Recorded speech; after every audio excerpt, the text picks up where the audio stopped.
May laman ng ITR netong si Vice Presidente Sara Duterte. Makakausap natin ating spokesperson ng Bureau of Internal Revenue, si Attorney Brianna K. De Los Santos. Attorney, good morning. Peter Atrica sa programang Balita Patan.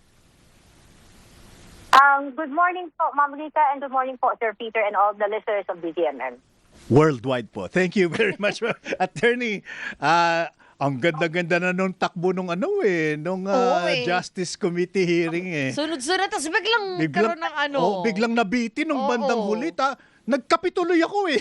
Kasi sabi ko, but you know, that is a very very interesting twist doon po sa hearing at naunawaan naman namin na hindi pwedeng buksan kung hindi naman in aid of legislation. Pero impeachment? And in an executive committee session. Can you confirm that, Attorney, please?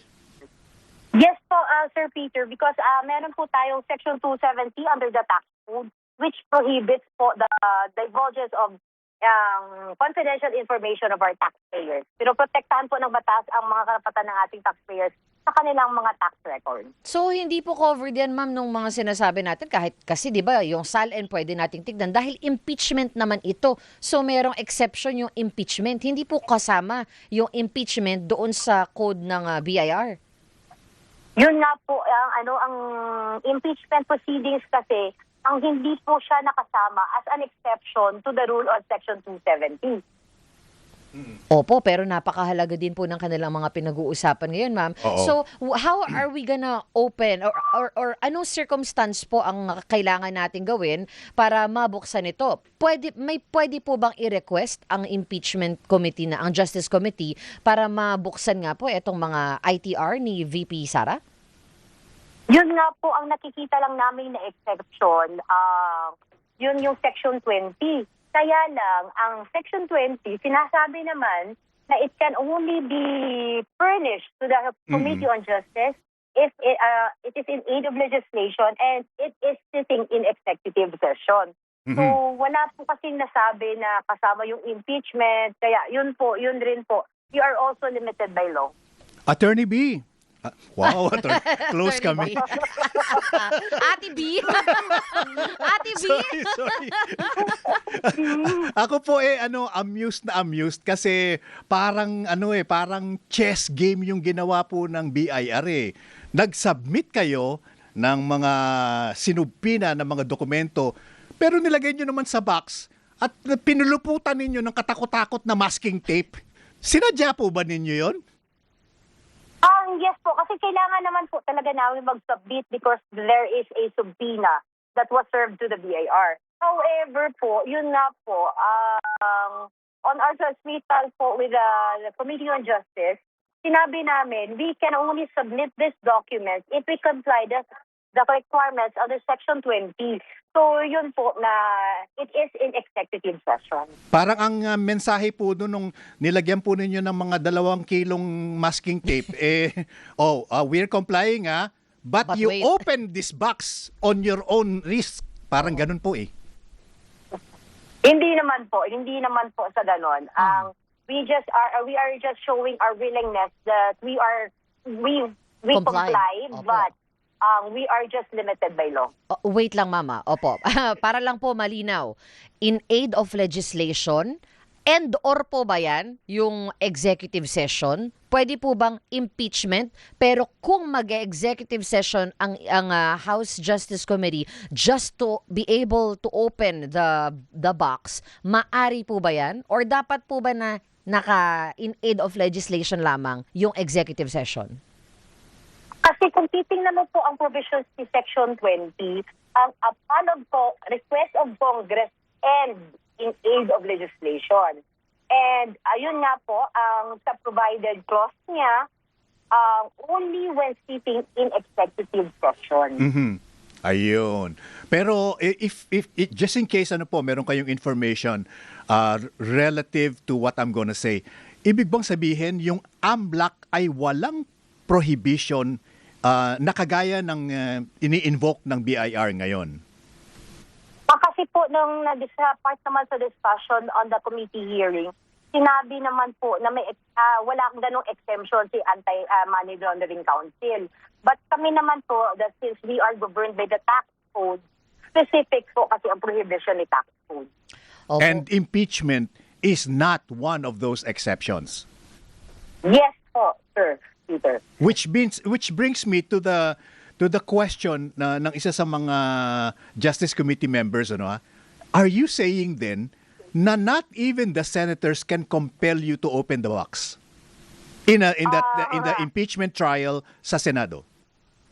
If we strictly implement the language of the law, kasi po very clear po si 270 na ang general rule kasi si 270 eh. So may mga exceptions tayo which impeachment is not part of the exclusion.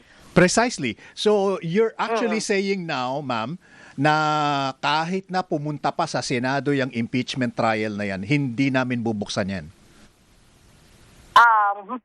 Yes po, kasi on our end, ang view as what the commissioner have said during the hearing, we will stand by the conservative view. Kasi kung titingnan po natin ang batas, ang lengguwahe ng batas, the penalty will be on us, DAR officials and employees. Okay.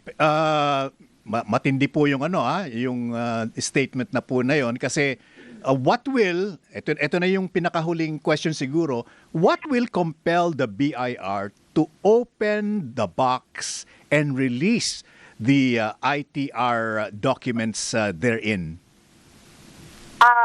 Sa ngayon, masasabi ko po, Sir Peter, that we will allow that the box will be open if the conditions comply with the exceptions of 270.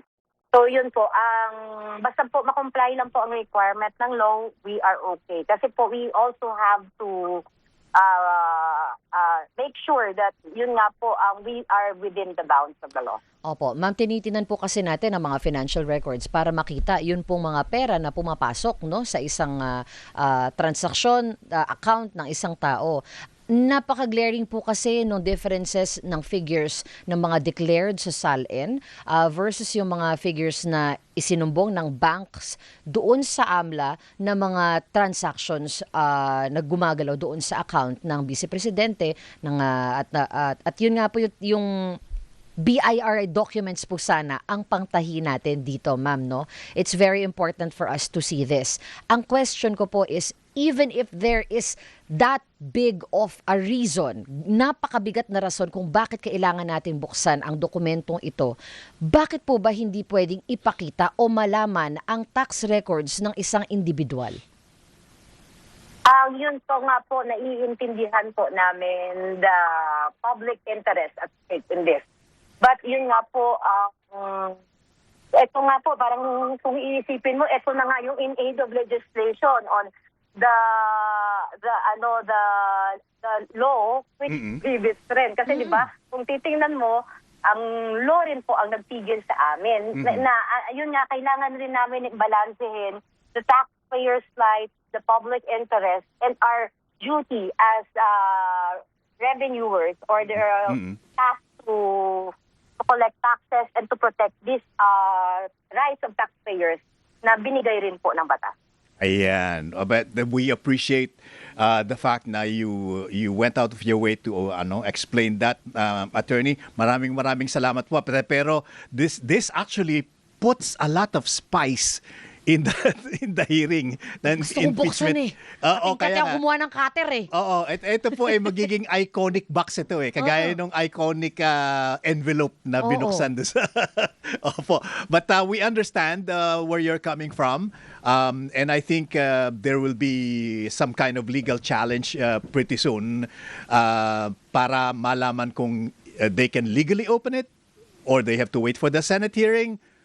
Or it dapat will mag-ratify ng batas para yes, and it will remain forever a secret. Oo. Abangan ang susunod na kabanata. Kaya nga. Attorney Brianna, thank you so much for your maraming time, salamat ma'am. po. Thank you po, Sir Peter and Ma'am Rica. Good morning po sa lahat. Good morning. Our pleasure, ma'am. Si Attorney Brianna K. De Los Santos, a spokesperson ng Bureau of Internal Revenue or BIR. Bago tayo magpaalam. Aha. Oo,